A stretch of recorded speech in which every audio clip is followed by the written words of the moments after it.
صلى عليك الرحمن.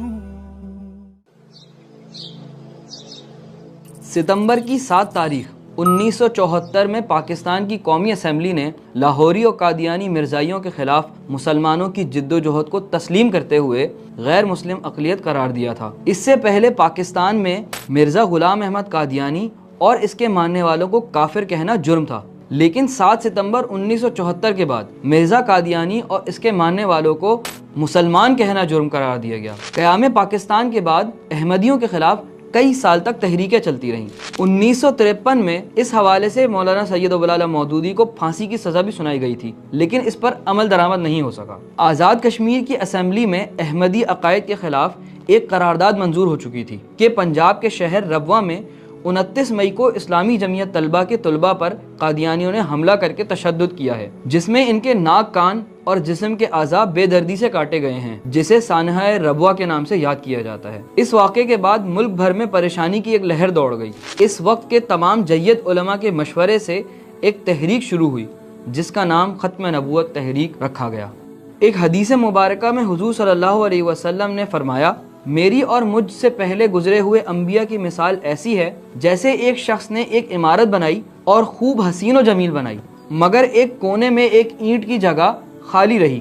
لوگ اس عمارت کے ارد گرد پھرتے رہے اور اس کی خوبصورتی پر حیران ہوتے، مگر ساتھ ہی یہ بھی کہتے کہ اس جگہ اینٹ کیوں نہ رکھی گئی۔ آپ صلی اللہ علیہ وسلم نے فرمایا، وہ اینٹ میں ہوں اور میں خاتم النبیین ہوں۔ پاکستان کی عدالت عظمیٰ کے فیصلے کے اہم نکات کا خلاصہ دیکھتے ہیں جو کہ 1984 میں آیا، اور یہ ایک اہم سنگ میل تھا۔ نمبر 1، غیر مسلم قرارداد کا پس منظر۔ 1974 کی آئینی ترمیم کے تحت قادیانیوں کو غیر مسلم قرار دیا گیا تھا۔ اس فیصلے میں آئینی ترمیم کو برقرار رکھا گیا۔ قادیانیوں کے عقائد۔ سپریم کورٹ نے اس بات پر زور دیا کہ قادیانی مرزا غلام احمد قادیانی کو نبی مانتے ہیں، جو اسلامی عقائد کے خلاف ہے۔ اسلامی عقیدے کے مطابق حضرت محمد صلی اللہ علیہ وسلم آخری نبی ہیں اور ان کے بعد کسی نبی کا دعویٰ کفر کے مترادف ہے۔ قادیانیوں کی طرف سے مذہب کی تبلیغ۔ عدالت نے قادیانیوں کی طرف سے اپنی مذہبی تشہیر پر پابندی لگائی کیونکہ ان کی تشہیر مسلمانوں کے جذبات کو مجروح کرتی ہے اور اسلامی اصولوں کے منافی ہے۔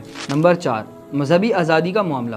عدالت نے مذہبی آزادی کو برقرار رکھنے کی ضرورت پر زور دیا، لیکن ساتھ ہی اس بات کو واضح کیا کہ مذہبی آزادی کا مطلب یہ نہیں کہ کوئی شخص اپنے عقائد کو دوسروں پر زبردستی مسلط کرے یا اسلام کے بنیادی عقائد کو چیلنج کرے۔ نمبر 5، آئینی حیثیت۔ اس فیصلے میں عدالت نے آئین کی بالادستی کو برقرار رکھا اور اس بات پر زور دیا کہ قادیانی اپنے آپ کو مسلمان نہیں کہلا سکتے کیونکہ آئین کے تحت وہ غیر مسلم ہیں۔ نمبر 6، توہین رسالت اور دیگر قوانین۔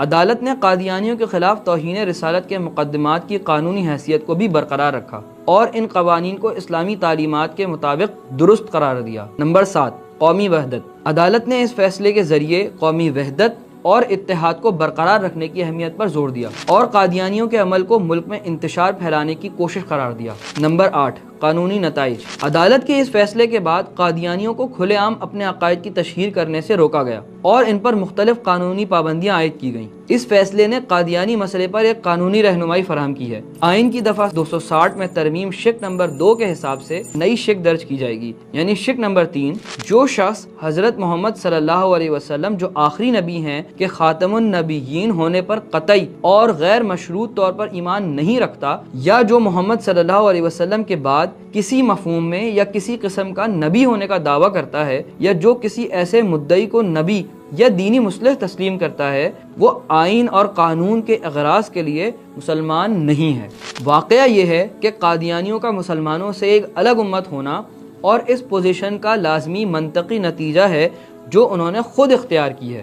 وہ اسباب ان کے خود ہی پیدا کردہ ہیں جو انہیں مسلمانوں سے کاٹ کر ایک جداگانہ ملت بنا دیتے ہیں۔ پہلی چیز جو انہیں مسلمانوں سے جدا کرتی ہے وہ ختم نبوت کی نئی تفسیر ہے جو انہوں نے مسلمانوں کی متفق علیہ تفسیر سے ہٹ کر اختیار کی ہے، جس کی بنا پر مسلمانوں نے اپنے درمیان بھی کسی ایسے شخص کو برداشت نہیں کیا جس نے نبوت کا دعویٰ کیا ہو۔ لیکن قادیانی حضرات نے تاریخ میں پہلی مرتبہ خاتم النبیین کی یہ نرالی تفسیر کی، نبی اکرم صلی اللہ علیہ وسلم نبیوں کی مہر ہیں، اور اس کا مطلب یہ بیان کیا کہ حضور اکرم صلی اللہ علیہ وسلم کے بعد اب جو بھی نبی آئے گا اس کی نبوت آپ کی مہر کی تصدیق لگ کر ہی مصدقہ ہوگی۔ اس کے ثبوت میں قادیانی لٹریچر کی بکثرت عبارتوں کا حوالہ دیا جا سکتا ہے، مگر ہم یہاں صرف چند ہی حوالوں پر اکتفا کریں گے۔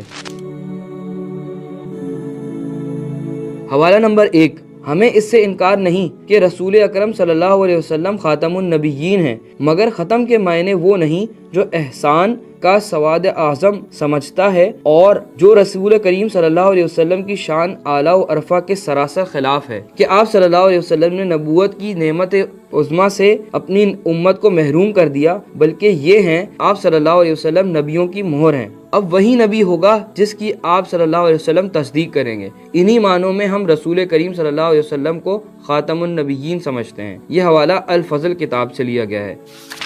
حوالہ نمبر 2، خاتم مہر کو کہتے ہیں۔ جب نبی کریم صلی اللہ علیہ وسلم مہر ہوئے تو اگر ان کی امت میں کسی قسم کا نبی نہیں ہوگا تو وہ مہر کس طرح ہوئے یا مہر کس پر لگے؟ یہ بات بالکل روز روشن کی طرح ثابت ہے کہ آ حضرت صلی اللہ علیہ وسلم کے بعد نبوت کا دروازہ کھلا ہے۔ یہ حوالہ کتاب حقیقت النبوہ سے لیا گیا ہے۔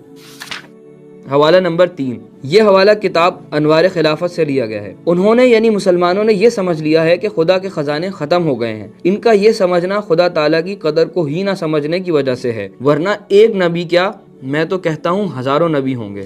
اس طرح نبوت کا دروازہ کھول کر مرزا غلام احمد نے خود اپنی نبوت کا دعویٰ کیا اور قادیانی گروہ نے ان کو حقیقی معنوں میں نبی تسلیم کر لیا۔ اس کے ثبوت میں قادیانی حضرات کی بے شمار مستند تحریرات میں سے چند تحریریں یہ ہیں، اور اپنے مسیح موعود یعنی مرزا غلام احمد نے اپنی کتابوں میں اپنے دعوی رسالت تو نبوت کو بڑی صراحت کے ساتھ بیان کیا ہے، جیسا کہ آپ لکھتے ہیں کہ ہمارا دعویٰ ہے کہ ہم رسول اور نبی ہیں۔ پس شریعت اسلامی نبی کے جو معنی کرتی ہے، اس کے معنی سے حضرت صاحب یعنی مرزا غلام احمد ہرگز مجازی نبی نہیں ہیں بلکہ حقیقی نبی ہیں۔